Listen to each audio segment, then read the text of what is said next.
ओम शांति। आज बाप दादा के 2 जून 2020 के ईश्वरीय महावाक्य हैं। मीठे बच्चे, तुम सारे विश्व पर शांति का राज्य स्थापन करने वाले बाप के मददगार हो। अभी तुम्हारे सामने सुख शांति की दुनिया है। प्रश्न: बाप बच्चों को किस लिए पढ़ाते हैं? पढ़ाई का सार क्या है? उत्तर: बाप अपने बच्चों को स्वर्ग का प्रिंस, विश्व का मालिक बनाने के लिए पढ़ाते हैं। बाप कहते हैं, बच्चे, पढ़ाई का सार है दुनिया की सब बातों को छोड़ दो। ऐसे कभी नहीं समझो हमारे पास करोड़ हैं, लाख हैं, कुछ भी हाथ में नहीं आएगा। इसलिए अच्छी रीति पुरुषार्थ करो, पढ़ाई पर ध्यान दो। गीत: आखिर वह दिन आया आज। ओम शांति। बच्चों ने गीत सुना, आखिर विश्व पर शांति का समय आया। सब कहते हैं विश्व में कैसे शांति हो, फिर जो ठीक राय देते हैं उन्हों को इनाम देते हैं। नेहरू भी राय देते थे, शांति तो हुई नहीं, सिर्फ राय देकर गए। अभी तुम बच्चों की बुद्धि में है कि कोई समय सारे विश्व भर में सुख, शांति, संपत्ति आदि थी, वह अभी नहीं है, अब फिर होने वाली है। चक्र तो फिरेगा ना। यह तुम संगम युगी ब्राह्मणों की बुद्धि में है। तुम जानते हो भारत फिर सोने का बनना है। भारत को ही गोल्डन स्पैरो, चिड़िया, कहा जाता है। भल महिमा तो करते हैं, परंतु सिर्फ कहने मात्र। तुम तो अभी प्रैक्टिकल में पुरुषार्थ कर रहे हो, जानते हो। बाकी थोड़े रोज हैं तो यह सब नर्क के दुख की बातें भूल जाती हैं। तुम्हारी बुद्धि में अब सुख की दुनिया सामने खड़ी है। जैसे आगे विलायत से आते थे तो समझते थे अभी बाकी थोड़ा समय है पहुंचने में, क्योंकि आगे विलायत से आने में बहुत टाइम लगता था। अभी तो एरोप्लेन में जल्दी पहुंच जाते हैं। अभी तुम बच्चों की बुद्धि में है कि अब हमारे सुख के दिन आने हैं, जिसके लिए पुरुषार्थ कर रहे हैं। बाबा ने पुरुषार्थ भी बहुत सहज बताया है। ड्रामा अनुसार कल्प पहले मुआफिक, यह सर्टेन है। तुम देवता थे, देवताओं के कितने ढेर के ढेर मंदिर बन रहे हैं। बच्चे जानते हैं यह मंदिर आदि बनाकर क्या करेंगे। बाकी दिन कितने हैं। तुम बच्चे नॉलेज की अथॉरिटी हो। कहा भी जाता है परम पिता परमात्मा सर्वशक्तिवान ऑल माइटी अथॉरिटी है। तुम ज्ञान की अथॉरिटी हो, वह है भक्ति की अथॉरिटी। बाप को कहा जाता है ऑल माइटी अथॉरिटी। तुम बच्चे नंबरवार पुरुषार्थ अनुसार बन रहे हो। तुमको सृष्टि के आदि मध्य अंत का ज्ञान है। जानते हो हम पुरुषार्थ कर रहे हैं बाप से वर्षा पाने का। जो भक्ति की अथॉरिटी है वो सबको भक्ति ही सुनाते हैं। तुम ज्ञान की अथॉरिटी हो तो ज्ञान ही सुनाते हो। सतयुग में भक्ति होती ही नहीं, पुजारी एक भी होता नहीं, पूज्य ही पूज्य हैं। आधा कल्प है पूज्य, आधा कल्प है पुजारी। भारतवासियों के लिए ही है, पूज्य थे तो स्वर्ग था, अभी भारत पुजारी नरक है। तुम बच्चे अब प्रैक्टिकल लाइफ बना रहे हो। नंबरवार पुरुषार्थ अनुसार सबको समझाते रहते हो और वृद्धि को पाते रहते हो। ड्रामा में पहले से ही नूंद है। ड्रामा तुमको पुरुषार्थ कराते रहते हैं, तुम करते रहते हो। जानते हो ड्रामा में हमारा अविनाशी पार्ट है। दुनिया इन बातों को क्या जाने, हमारा ही ड्रामा में पार्ट है।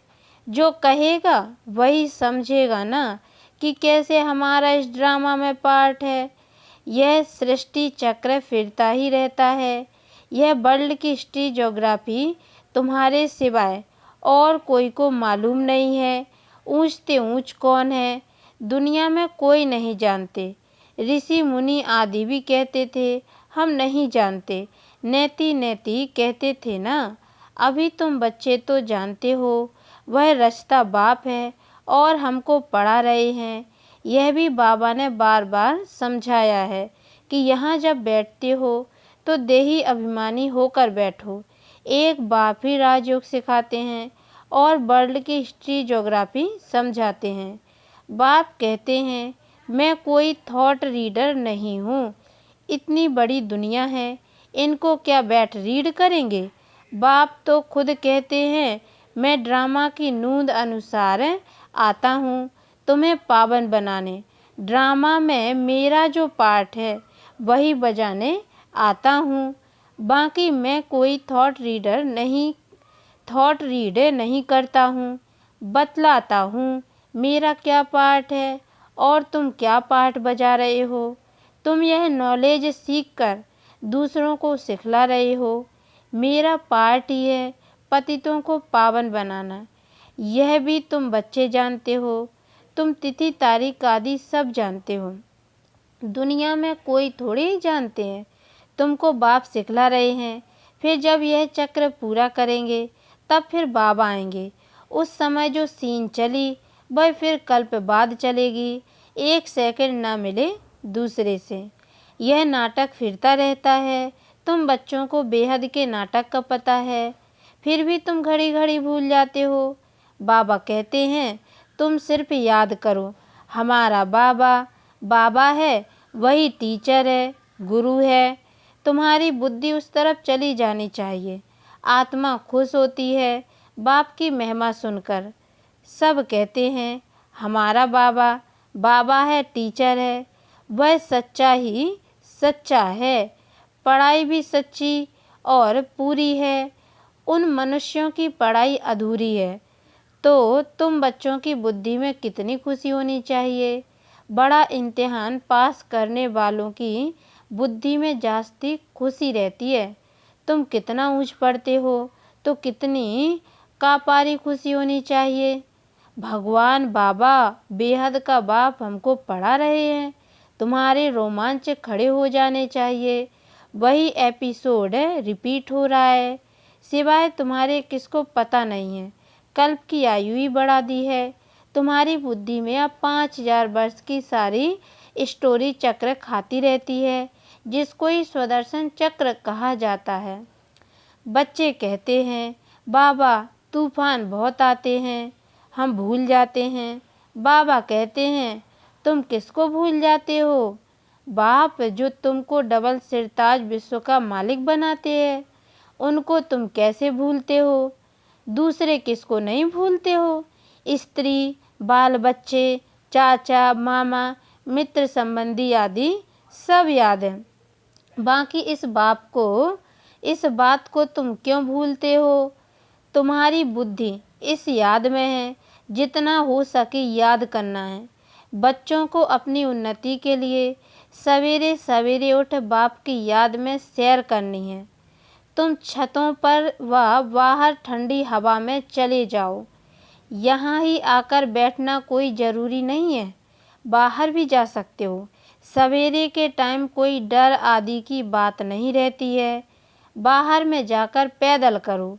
आपस में यही बातें करते रहो। देखें कौन बाबा को जास्ती याद करते हैं। फिर बताना चाहिए कितना समय हमने याद किया। बाकी समय हमारी बुद्धि कहाँ कहाँ गई। इसको कहा जाता है 1-2 में उन्नति को पाना। नोट करो कितना समय बाप को याद किया। बाबा की जो प्रैक्टिस है वह बतलाते हैं। याद में तुम 1 घंटा पैदल करो तो भी टांगें थकेंगी नहीं। याद से तुम्हारे कितने पाप कट जाएंगे। चक्र को तो तुम जानते हो। रात दिन तुमको अब यही बुद्धि में है कि हम अभी घर जाते हैं। पुरुषार्थ करते हो। कलयुगी मनुष्यों को जरा भी पता नहीं है मुक्ति के लिए कितनी भक्ति करते रहते हैं। अनेक मतें हैं, तुम ब्राह्मणों की ही है एक ही मत। जो ब्राह्मण बनते हैं उन सब की है श्रीमत। तुम बाप की श्रीमत से देवता बनते हो। देवताओं की कोई श्रीमत नहीं है। श्रीमत अभी ही तुम ब्राह्मणों को मिलती है। भगवान है ही निराकार, जो तुमको राजयोग सिखलाते हैं, जिससे तुम अपना राज्य भाग ले कितना ऊंच विश्व का मालिक बनते हो। भक्ति मार्ग के वेद शास्त्र आदि कितने ढेर के ढेर हैं, परंतु काम की सिर्फ एक गीता ही है। भगवान आकर राजयोग सिखलाते हैं, उनको ही गीता कहा जाता है। अभी तुम बाप से पढ़ते हो, जिससे स्वर्ग का राज्य पाते हो। जिसने पढ़ा उसने लिया, ड्रामा में पार्ट है ना। ज्ञान सुनाने वाला, ज्ञान का सागर एक ही बाप है। वह ड्रामा प्लान अनुसार कलयुग के अंत, सतयुग के आदि के संगम पर ही आते हैं।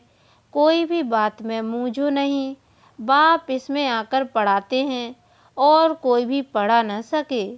यह दादा भी आगे कोई से पढ़ा हुआ होता तो और भी बहुत उनसे पढ़े हुए होते। बाप तो कहते हैं इन गुरुओं आदि सबका उद्धार करने मैं आता हूँ। अभी तुम बच्चों की अहम ऑब्जेक्ट सामने खड़ी है। हम यह बनते हैं, यह है ही नर से नारायण बनने की सत्य कथा। इनकी फिर भक्ति मार्ग में महिमा चलती है, भक्ति मार्ग की रस्म चलती आती है। अभी यह रावण राज्य पूरा होना है। तुम अभी दशहरा आदि में थोड़े ही जाएंगे, तुम तो समझाएंगे यह क्या करते हैं। यह तो बेबीज का काम है। बड़े बड़े आदमी देखने जाते हैं रावण को कैसे जलाते हैं। यह है कौन, कोई बता न सके। रावण राज्य है ना। दशहरे आदि में कितनी खुशी मनाते हैं, जिसमें रावण को जलाते आते हैं। दुख भी चला आता है, कुछ भी समझ नहीं है। अभी तुम समझते हो, हम कितने बेसमझ थे, रावण बेसमझ बना देते हैं।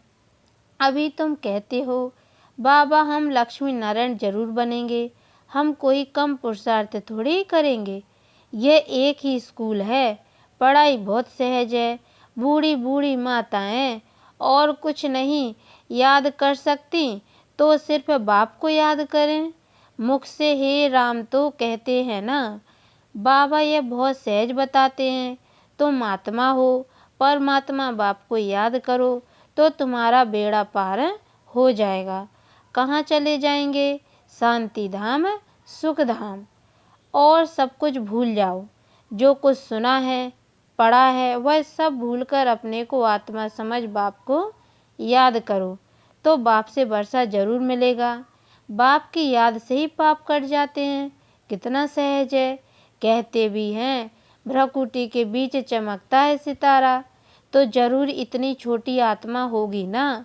डॉक्टर लोग बहुत कोशिश करते हैं आत्मा को देखने की, परंतु वह बहुत सूक्ष्म है, हट आदि से कोई देख न सके। बाप भी ऐसे ही बिंदी हैं। कहते हैं जैसे तुम साधारण हो, हम भी साधारण बन तुमको पढ़ाता हूँ। किसको क्या पता कि इन्हों को भगवान कैसे पढ़ाते होंगे। कृष्ण पढ़ाते तो सारे अमेरिका, जापान आदि सब तरफ से आ जाए। उनमें इतनी कशिश है। कृष्ण के साथ प्यार तो सबका है ना। अभी तो तुम बच्चे जानते हो हम सो बन रहे हैं। कृष्ण प्रिंस, कृष्ण को गोद में लेना चाहते हैं तो पुरुषार्थ करना पड़े, कोई बड़ी बात नहीं है।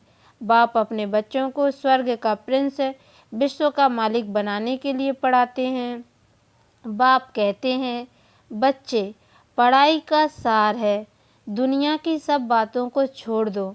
ऐसे कभी नहीं समझो कि हमारे पास करोड़ हैं, लाख हैं, कुछ भी हाथ में नहीं आएगा। इसलिए अच्छी रीति पुरुषार्थ करो।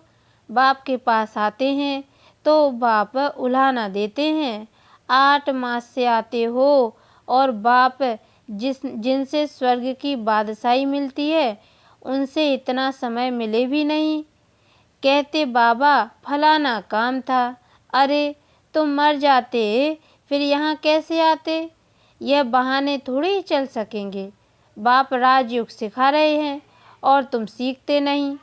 जिसने बहुत भक्ति की होगी उनको 7 रोज तो क्या 1 सेकंड में भी तीर लग जाए।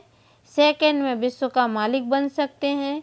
यह खुद अनुभवी बैठा है, विनाश देखा, चतुर्भुज रूप देखा, बस समझने लगा, ओहो हम विश्व के मालिक बनते हैं। साक्षात्कार हुआ, उमंग आया और सब कुछ छोड़ दिया। यहाँ तुम बच्चों को मालूम पड़ा बाप आए हैं विश्व की बादशाही देने। बाप पूछते हैं निश्चय कब हुआ, तो कहते हैं 8 मास। बाबा ने समझाया है मूल बात है याद और ज्ञान की, बाकी तो दीदार कोई काम का नहीं। बाप को पहचान लिया तो फिर पढ़ना शुरू करो तो तुम भी यह बन जाएंगे। पॉइंट्स भी मिलती है जो कोई को भी समझा सकते हो, बहुत मिठास से समझाओ। शिव बाबा जो पतित पावन है कहते हैं मुझे याद करो तो पावन बन पावन दुनिया का मालिक बन जाएंगे। युक्ति से समझाना है। तुम चाहते हो ना गॉड फादर लिबरेट कर स्वीट होम वापस ले जाए। अच्छा, अब तुम्हारे ऊपर जो कट जंक चढ़ी हुई है उसके लिए बाप कहते हैं मुझे याद करो। अच्छा, मीठे मीठे सिक्की लदे बच्चों प्रति माता पिता बाप दादा का याद प्यार और गुड मॉर्निंग। रूहानी बाप की रूहानी बच्चों को नमस्ते, और हम रूहानी बच्चों की ओर से भी रूहानी माता पिता बाप दादा को याद प्यार और गुड मॉर्निंग। बाबा नमस्ते नमस्ते नमस्ते। धारणा के लिए मुख्य सार है। पहली पॉइंट है सवेरे सवेरे उठे पैदल करते बाप को याद करो। आपस में यही मीठी रूरियान करो कि देखें कौन कितना समय बाबा को याद करता है, फिर अपना अनुभव सुनाओ। दूसरी पॉइंट, बाप को पहचान लिया तो फिर कोई बहाना नहीं देना है, पढ़ाई में लग जाना है, मुरली कभी मिस नहीं करनी है। वरदान, रियलिटी द्वारा हर कर्म व बोल में रॉयल्टी दिखलाने वाले फर्स्ट डिवीजन के अधिकारी भव। डिटेल, रियलिटी अर्थात अपने असली स्वरूप की सदा स्मृति, जिससे स्थूल सूरत में भी रॉयल्टी नजर आएगी। रियलिटी अर्थात एक बाप दूसरा न कोई। इस स्मृति से हर कर्म व बोल में रॉयल्टी दिखाई देगी। जो भी संपर्क में आएगा उन्हें हर कर्म में बाप समान चरित्र अनुभव होंगे, हर बोल में बाप के समान अथॉरिटी और प्राप्ति की अनुभूति होगी। उनका संग रियल होने के कारण पारस का काम करेगा। ऐसी रियलिटी वाली रॉयल आत्माएं ही फर्स्ट डिवीजन के अधिकारी बनती हैं। स्लोगन, श्रेष्ठ कर्मों का खाता बढ़ाओ तो विकर्मों का खाता समाप्त हो जाएगा। अच्छा, ओम शांति।